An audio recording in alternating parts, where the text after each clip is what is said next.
kalau misalnya ada yang belum sempat untuk melaporkan nih beberapa tahun misalnya kayak gitu, terus di tahun ini misalnya mau dilaporkan nih yang sebelum-sebelumnya diakumulasi, itu tetap bisa kan? Ya, tetap bisa saja mau dilaporkan kapanpun bisa. Tapi memang setiap tahun itu kan tadi batasnya 31 Maret tahun depannya. Jadi kalau misalkan contohnya tahun berapa nih? Tahun 2021 kemarin kan dilaporkan di 31 Maret Iya. 2022. Iya. Nah, misalkan di 2020 juga belum dilaporin, Iya, betul. 19-nya belum dilaporin, ya wajib dilaporkan. Tapi memang tadi ada sanksinya. Kalau misalkan orang pribadi lewat dari 31 Maret 2000 atau tahun depannya, betul. itu nanti dikenain denda 100.000, Mbak 100.000 Gina. ya, Iya. oke. Kalau untuk badan usaha lewat dari 30 April tahun depannya itu dia dikenakan dendanya 1 juta. 1 juta. Iya. Jadi memang ada perbedaan ya. Ya, tapi kalau bagusnya sih ya tetap dilaporkan ya, misalkan ternyata sudah mendapatkan surat dari KPP di mana Bapak Ibu wajib pajak terdaftar, karena mungkin terlambat begitu ya. Nanti Betul. ada dapat surat itu dari KPP, diminta untuk membayar dendanya karena terlambat tadi. Biar clear dan tenang ya Mas Iya, Surono tenang. ya. Kalau- Jadi nggak ada curiga-curiga gitu kan. Iya, dan kalau kita melihatnya pun jadi datanya bagus ya, artinya setiap tahun itu kan kebaca datanya pada saat awal tahun berapa titiknya sampai ke tahun misalkan sekarang itu posisi dia penghasilannya, posisi asetnya itu nanti akan jadi kelihatan bagus datanya. Nggak tahu ujuk-ujuk kalau misalkan di tengah tahun tadi nggak ada yang dilaporkan, ternyata mungkin sudah berubah nih ya kondisinya, terutama orang misalkan sudah berubah statusnya atau kekayaannya Betul. menambah atau penghasilannya ternyata tahu-tahu melejit tinggi itu kan jadi apa ya, nggak terbaca, trennya nggak kelihatan. Iya. Jadi bagusnya sih tetap dilaporkan, jadi nanti pada saat di tahun terakhir dilaporkan SPT tahunannya sudah, oh iya di tahun sebelumnya aja dia sudah ada data seperti ini. Seperti itu ya. Ya. Nah, itu dia nih sahabat. Jadi harus dilaporkan ya. Namun nih kalau misalnya kita mau melaporkan SPT tahunan, Ya. untuk sekarang kan tadi juga udah disampaikan sama Pak Surono bisa melalui online nih. Betul. Nah, apa memang untuk sekarang juga sudah ditiadakan untuk kita pelaporan secara langsung ke kantor atau semuanya sudah dalam bentuk online nih Pak Surono? Iya. Kita sih mengharapkannya tentunya sudah online semua, harusnya. gitu ya. Harusnya. Apalagi di masa pandemi kayak iya, gini di masa ya. pandemi ini sebenarnya kita kalau program melaporkan online ini sebenarnya sebelum pandemi pun dulu 2019 kita sudah sangat oke. menggembur-gemburkan ibaratnya, karena ini sangat mudah. Dari manapun itu bisa dilaporkan ya, asal memang ada jaringan internetnya, daripada kita harus datang mungkin KPP-nya jauh dari rumah, Iya. perlu biaya lagi, terus di sana perlu waktu untuk ibaratnya ya konsultasi, itu kan menghabiskan waktu, apalagi kalau yang usahawan itu sering mengeluh itu kalau datang ke Susah ya kantor. Iya, kalau online bisa aja, Iya, punya betul. waktu malam istirahatnya atau Iya. misalkan pagi bisa melaporkan SPT tahunannya secara online. Tapi memang tidak ditutup untuk yang manual, asalkan memang selama ini dia belum pernah melaporkan online sama sekali. Oh. Misalkan Mbak Dila nih, selama ini melaporkan kertas dibawa ke KPP atau melalui pos Iya. gitu, masih dibolehkan, silakan dilaporkan secara manual, kita menyebutnya bentuknya fisik, hard copy ya, kertas gitu yang disampaikan. Tapi kalau sudah sekali saja melaporkan secara online, itu nggak bisa melaporkan kembali ke manual lagi, itu nggak bisa. Oh, jadi gitu ya, Iya, Pak ya? harus sekali online dia harus online, Online terus. Pada saat aku ngirim pos aja nih kertas, ya nanti dikembalikan. Akan kembali lagi ya? Iya, dan dianggapnya nanti bapak atau ibu yang melaporkan cara kertas ini belum melaporkan SPT tahunannya malahnya. Jadi kalau sudah pernah online wajib secara dilaporkan secara online, dan itu sangat mudah, tinggal ya kayak kita belanja online gitu ya, Iya, masuk betul. ke website, tinggal dimasukkan di situ data-datanya, dan yang disampaikan itu sama persis dengan yang di ibaratnya kolom-kolom di kertas yang diisi Iya. Bapak Ibu dipakai pulpen ditulis Iya. di situ, ya sama aja kita menulisnya tapi di layar.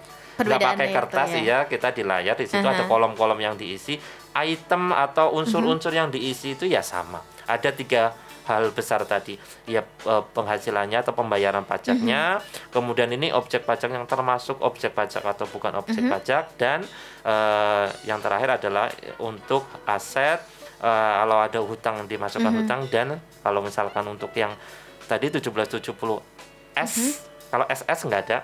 Iya. S atau yang 1770 itu dia wajib mengisi untuk susunan keluarganya. Oh, itu harus dilampirkan ya. Diisi ya. Database-nya ini misalkan yang melaporkan kalau misalnya suaminya Mbak Dila gitu di situ, nanti di situ ada susunan keluarga siapa? Oh, Mbak Dila sebagai siapa? Istrinya. Kalau misalnya ada putra-putri nanti juga masukkan di situ sesuai dengan susunan keluarganya masing-masing. Oke, jadi itu juga jangan sampai lupa ya, jangan sampai terlewatkan ya Pak Surono ya. Kayaknya ini juga balance nih untuk soal yang kalau kita pengen laporan secara online, ini juga ada yang menanyakan nih Pak Surono ya, by WhatsApp di 0816671035 dari nggak tahu Bapak atau Ibu ya, dari Dwi di Pucang Sawit nih. Selamat pagi, saya mau tanya untuk laporan SPT online, namun epinnya ya saya lupa nih. Bagaimana caranya agar bisa digunakan kembali? Terima kasih banyak. Baik, betul. Ini mohon maaf kalau sebut Mbak atau saya Dwi itu. Ya bisa Mas, bisa Mbak ya. Mas, Kak gitu ya amannya ya. Kak Dwi gitu ya. Betul. Kak Dwi ini memang betul kalau kita menyampaikan secara online itu ada nama, karena NPWP itu temennya adalah Evin tadi. Iya, betul. Kalau saya menganalogikan itu senangnya kalau kita punya kartu ATM, temennya adalah PIN-nya. Oke. Karena orang pasti tahu itu. Betul. Tapi kalau NPWP temennya siapa? Teman sejati soulmate-nya adalah Evin tadi. Iya. Evin ini dibuat hanya sekali Mbak Dila, seumur hidup, dan kalau NPWP-nya itu pasti Evinnya itu. Iya. Nggak akan tertukar, nggak akan terganti sampai kapanpun, sampai ibaratnya NPWP ini dihapuskan dari database. Evin ini kalau misalkan tadi terlupa, Kak Dwi ini tinggal bisa menghubungi di mana Kak Dwi terdaftar. Di situ KPP-nya di mana tinggal telepon saja. Tapi karena memang tadi ada unsur kerahasiaannya, orang mau nggak ditanyain PIN-nya, ATM-nya mana. Iya, betul. Jadi kan nggak mungkin menyampaikan langsung telepon ke bank, Pak ini nomor nomor rekening saya, PIN-nya berapa, kan nggak mungkin langsung dikasih ya. Jadi begitu juga kalau misalkan mau telepon silakan ke KPP, nanti akan ditanya beberapa hal yang pribadi yang betul. Bersangkutan pasti akan tahu di situ nanti langsung dikasih tahu Evinnya berapa, atau kalau misalkan ternyata di KPP lagi sibuk atau kebetulan nggak bisa nyambung yang dihubung, itu bisa langsung ke kering pajak yang 1.500 200 itu. Di sana teman-teman sudah standby, terutama yang lagi proses SPT tahun ini, teman-teman saya di sana kemarin pernah ngirim foto juga, wah asik banget pokoknya. Untuk layanan Evin itu ada orang-orang khusus sendiri. Di sana pun nanti ya akan ditanya beberapa hal tentang pribadinya, meyakinkan bahwa yang kita sampaikan, kita memberitahu Evin itu benar-benar adalah yang bersangkutan. Iya, itu dia ya Pak Dwi ya. Mudah-mudahan bisa terjawab. Jadi bisa langsung menghubungi aja di tadi kering pajak di 1.500 200 ya. Jadi bisa langsung ditanyakan, nanti bisa mendapatkan Evin yang kembali ya. Iya, kalau yang teman-teman kami ada beberapa trik sih, kalau misalkan lupa itu di foto itu biasanya. Oh, pakai foto. Iya, benar. Di foto terus masukin ke file atau di yang pribadi itu biar nggak kelupaan lagi untuk Evin selanjutnya. Karena nggak akan berubah untuk sampai selamanya. Oh, jadi nggak akan ada perubahan. Tapi sebenarnya Evin ini dipakai untuk apa? Karena pelaporannya itu seperti kita membuka mobile banking ya. Tadi kita contohkan. Iya, betul. Kalau username atau passwordnya masih ingat, Evin ini nggak kepake Mbak Dila. Karena Evin ini dipakai pada saat pertama kita mau membuat password kita, membuat akun kita masuk ke websitenya. Kalau sudah dipakai Evin itu yang nganggur. Pada saat kita mau melaporkan SPT tahunan, yang kita gunakan ya NPWP kita sama passwordnya, bukan Evin sebenarnya. Oh gitu. Kalau passwordnya nggak lupa, ya tetap bisa melaporkan SPT tahunannya. Beda lagi cerita, password aku juga lupa. Nah, Evin ini kepake. Karena ini dipakai untuk mereset kembali passwordnya. Pada saat memasukkan NPWP, aku mau password baru dong. Oke, Evinmu masukin dong. Karena dia perlu Evin. Seperti password untuk mobile banking, dia akan meminta PIN ATM. Iya, begitu. Betul. Oke, jadi hampir sama aja sebenarnya. Iya, memang sama. Ininya sama, hanya penamanya. Namanya pun mirip-mirip. Iya. Ini kalau ATM kan PIN, NPWP dimirip-miripin dong. Iya. PIN. Iya. Tapi ada singkatannya itu, bukan Iya. asal nama sih. Oke, baik. Berarti ini kan otomatis kan NPWP ini yang memiliki NPWP sebenarnya nih Pak Surono, apakah memang mereka juga harus menyampaikan SPT tahunannya atau bagaimana nih? Iya. Tidak, ya ini sebenarnya kelupaan ya, harusnya awal gitu ya Mbak Din. Iya. Bagus banget diingatkan. Yang menyampaikan SPT tahun ini enggak semuanya. Yang menyampaikan SPT tahun adalah yang statusnya aktif. Jadi NPWP ini juga ada statusnya, bukan hanya orang gitu ya.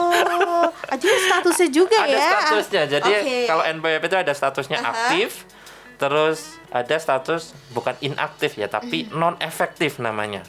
Jadi ada satu lagi itu di delete, hapus. Ini kalau hapus ya sudah ya, nggak punya kewajiban apapun. Tapi ada kewajiban untuk melapor SPT tahunannya itu yang statusnya adalah aktif tadi.